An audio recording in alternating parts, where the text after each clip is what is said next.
रासायनिक समीकरण के उपयोगी बनाने के उद्देश्य से, तो अभी तक तो आप तीन के बारे में जानकारी लिया। हम वस्तुतः इसमें 6 ऐसे तथ्य आते हैं जिसके आधार पर उपयोगी बनाया जा सकता है। तो चौथा नंबर हम बात करेंगे उत्क्रमणीय एवं अनुत्क्रमणीय। अगर उत्क्रमणीय है, उत्क्रमणीय समीकरण को हम दर्शाएंगे तो इस रूप से चिन्ह देना, यानी अभिकारक और प्रतिफल के बीच में इस तरह का चिन्ह देना अनिवार्य होगा। ठीक है। अगर अनुत्क्रमणीय है, क्या है? अनुत्क्रमणीय है तो केवल तीर का निशान देकर छोड़ देंगे। इस तरह से पता चल जाएगा कि उत्क्रमणीय है या अनुत्क्रमणीय है। जैसे एग्जाम्पल फॉर कि नाइट्रोजन गैस है, क्या है? कि नाइट्रोजन गैस है और ऑक्सीजन गैस है। ठीक है। इस दोनों ने मिलकर क्या किया? तो नाइट्रिक ऑक्साइड गैस का निर्माण किया। क्या किया? प्रतिफल के रूप में NO का निर्माण किया, नाइट्रिक ऑक्साइड। तो अब देखिए, ये उत्क्रमणीय अगर है तो इसके पीछे इस तरह का चिन्ह हमें देना अनिवार्य होगा। ठीक है। इस तरह से अगर तीर का चिन्ह हम दे दिए तो इसका मतलब है कि यह जो रासायनिक समीकरण है वह उत्क्रमणीय रासायनिक अभिक्रिया को या समीकरण को व्यक्त कर रहा है। ठीक है। अब इसमें भी हम दर्शा देंगे कि ये नाइट्रोजन गैस है तो G, ऑक्सीजन गैस है तो G, ये भी नाइट्रिक ऑक्साइड गैस है तो इसके आगे भी G लिख दिए। अब यहाँ पर देखिए नाइट्रोजन 2 1, ऑक्सीजन 2, ये भी 1, इसके पीछे अगर 2 लगा देंगे तो इस तरह से बैलेंसड हो जाएगा। अब थोड़ा अनुत्क्रमणीय को देख लें कि जैसे बेरियम क्लोराइड का हम लोग जलीय विलयन लिए। क्या लिए? बेरियम क्लोराइड का जलीय विलयन लिए। ठीक है। और सोडियम सल्फेट का जलीय विलयन लिए, तो Na2SO4, इसका भी जलीय विलयन लिया। अब ये दोनों तो अभिकर्मक है और प्रतिफल के रूप में क्या तैयार हो रहा है? तो हमको मिलता क्या है कि बेरियम सल्फेट का रवा मिलता है, ठोस रूप मिलता है। ठीक है। और सोडियम क्लोराइड का जलीय विलयन बच जाता है। ठीक है। अब देखिए, अगर ये जलीय विलयन है तो इसको दर्शाने के लिए इक्वालेट दर्शाना जरूरी होगा। ये भी जलीय विलयन है तो इक्वालेट दर्शाना जरूरी होगा, और ये भी इक्वालेट है तो इसके आगे भी इक्वालेट दर्शाना जरूरी होगा। अगर यह रवा मिल रहा है तो जैसे गैस में हम लोग तीर ऊपर की ओर देते हैं, तो रवा अगर मिलेगा तो हमेशा ध्यान रखिएगा, ठोस रूप मिलेगा तो तीर नीचे की ओर दर्शा देंगे तो ये रवा का रूप प्राप्त हो जाएगा। अब थोड़ा सा बैलेंसड रूप देख लेते हैं। यहाँ पर सोडियम 2, यहाँ पर सोडियम 1, अगर इसके पीछे 2 लगा देते तो सोडियम 2 बन जाता है। इस तरह से यहाँ से क्लोरीन भी 2 मिल गया। ठीक है। यहाँ बेरियम 1, सल्फेट 4, सल्फेट यहाँ 4 मिल गया। इस तरह से बैलेंसड भी हो गया। अब पांचवा क्या कहता है कि अभिकारकों के जलीय विलयन में सांद्रण की जानकारी। अब सांद्रण 2 रूपों में होता है। एक होता है तनु विलयन, गौर कीजिएगा, एक क्या होता है? तनु विलयन। ठीक है। तनु विलयन अगर है तो उसके लिए क्या लिखना होगा? ड्यूलेट, तो संक्षेप में क्या लिख देंगे? DIN। ठीक है। और अगर सांद्र विलयन है, गौर कीजिए, तनु विलयन था, अब अगर सांद्र विलयन है तो इसके लिए क्या लिख देंगे? इसके लिए लिख देंगे कॉन्सर्टेड, तो संक्षेप में क्या लिख देंगे? CONC लिख के छोड़ देंगे। ठीक है। अब देखिए क्या होता है। जैसे हमने जिंक लिया, क्या लिया? जिंक लिया।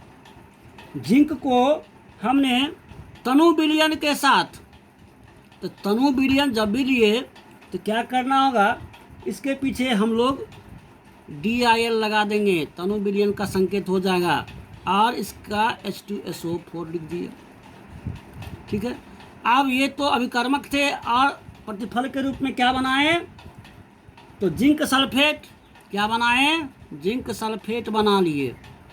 और क्या बनाए? तो हाइड्रोजन गैस बना लिए। ठीक है। अगर गैस है तो चलो तीर का निशान ऊपर की ओर दे दें पहले।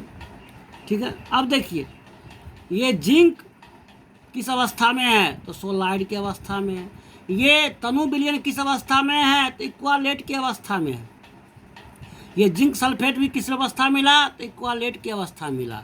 हाइड्रोजन किसमें मिला? तो गैसीय रूप में मिला। इस तरह से संकेत दे देते हैं, है ना। और थोड़ा बैलेंस्ड रूप से जिंक एक, हाइड्रोजन दो सब बैलेंस्ड हो गया, ऑलवेज है। अब देखिए दूसरा, देखिए अगर सांद्र विलयन है तब क्या होगा? जैसे कॉपर तांबा के साथ हमने सांद्र विलयन को डाला, यानी कनेक्टेड को डाल दिया, ठीक है, वो भी क्या? H2SO4 ही डाला, ठीक है।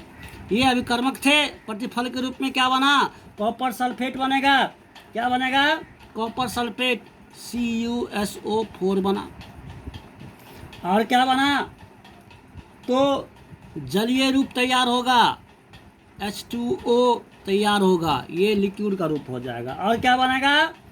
तो सल्फर डाइऑक्साइड गैस निकलेगा। थोड़ा हम नीचे ले लेते हैं, क्या लेते हैं? नीचे ले लेते हैं। सल्फर डाइऑक्साइड गैस निकलेगा, तो गैस का संकेत इस तरह से दे दिए। अब देखिए इसमें हम लोगों ने कॉपर किस अवस्था में था? तो सोलाइड की अवस्था में था। ये सांद्र विलयन हमारा किस अवस्था में था? इक्वालेट की अवस्था में था। ये कॉपर सल्फेट किस अवस्था में तैयार हुआ? तो इक्वालेट की अवस्था में तैयार हुआ। ये जलीय विलयन जल के रूप में है तो L लिख दिए। ये सल्फर डाइऑक्साइड गैसीय रूप में है तो G लिख दिए। इस तरह से हो गया। अब थोड़ा सा बैलेंस्ड रूप देखते हैं। कॉपर एक, सल्फेट यहाँ 4, और यहाँ सल्फर यहाँ पर गौर कीजिए 1 है, तो यहाँ 1 1 2 नहीं हो रहा है, तो इसके पीछे क्या लगाना होगा? 2 लगाना होगा। क्या लगाना होगा? 2। अब देखिए 2 लगाने पर क्या हो गया? 4 दूनी 8। तो गौर कीजिए ये तो 4 पुर गए, या 2, सॉरी 1 1 2, सल्फर 2 पुर गया। अब ऑक्सीजन देखिए 4 दूनी 8, तो 4 और 2 6, तो इसको पुराने के लिए इसके पीछे हमने क्या लगा दिया? कुछ नहीं लगा, छोड़ दिया, नहीं लिखते हैं। यहाँ से अगर हम करेंगे तो हो जाएगा। देखिए क्यों? क्योंकि हाइड्रोजन यहाँ कितना? 2 दूनी 4, अगर इसके पीछे 2 लगा देते हैं तो 2 दूनी 4, ऑक्सीजन भी 4 2 पुर गया। तो देखिए 4 2 6 और 2 8 पुर गया, 4 दूनी 8। इस तरह से हम संतुलन भी करते हुए चल सकते हैं, ठीक है। अब देखिए अंतिम जो कहता अभिक्रिया की गति की जानकारी देकर के भी हम समीकरण को उपयोगी बना सकते हैं। इसमें लिखना पड़ता है क्या? तीर के ऊपर लिखना पड़ता है, स्लो है कि फास्ट है। अगर तीव्र है तो क्या लिख देंगे? फास्ट। और स्लो है तो तीर के ऊपर क्या लिख देंगे? स्लो।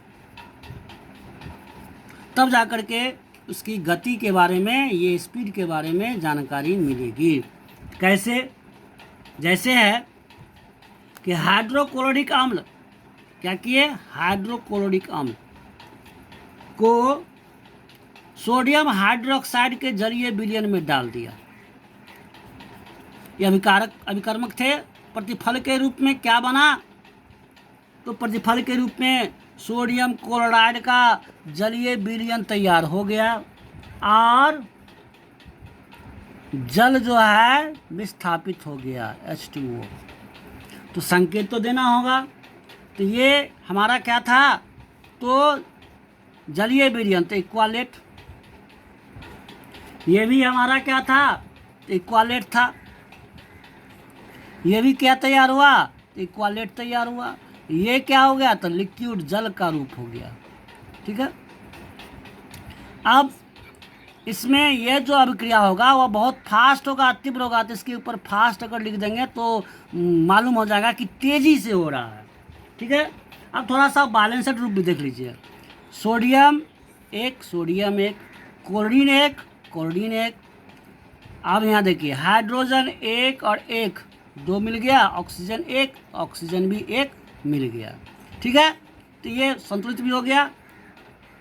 अब देखिए एक और जो स्लो में जाएगा, तब जैसे मीथेन गैस है, गौर कीजिए क्या है? मीथेन गैस CH4, और इसके साथ हमने क्लोरीन गैस से इसको संयोग कर दिया Cl2 से।